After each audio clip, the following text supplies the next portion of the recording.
About 35 million of us proudly claim to have Irish blood in our veins, meaning there are about 6 or 7 times more Irish Americans than there are people in all of Ireland, and that's okay. Massachusetts is our most Irish state by percentage. Pittsburgh is the most Irish city in our country.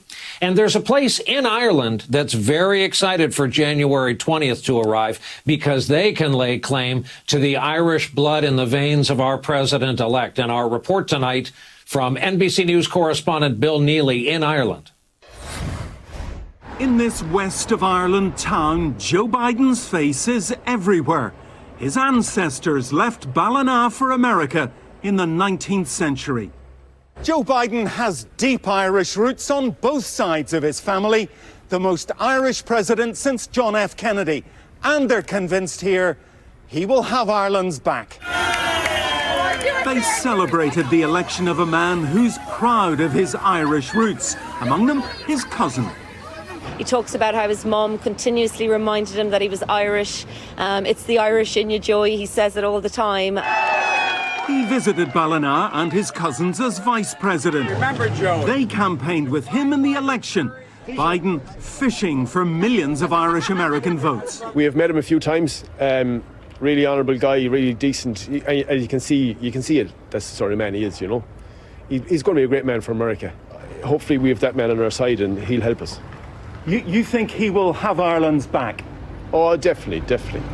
Hopes are high here that Biden will be a catalyst for change, mending relations between the US and Europe, damaged after 4 years of the Trump presidency. Is a reset between the US and Europe likely? Is it needed? I think it is likely, and I think it is needed. It's vital because we all share common values around freedom of speech, around democracy, and in a world that's becoming very authoritarian. I think we are looking at an era where the US really is back and speaking the kind of language that so many countries wants to hear coming from Washington. And I think that we will see a much warmer and closer relationship that's based on partnership rather than friction across the Atlantic coming from a Biden presidency.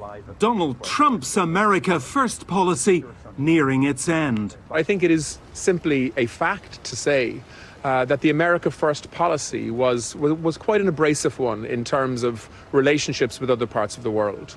It was a global superpower using that power, in a way that was fractious at times.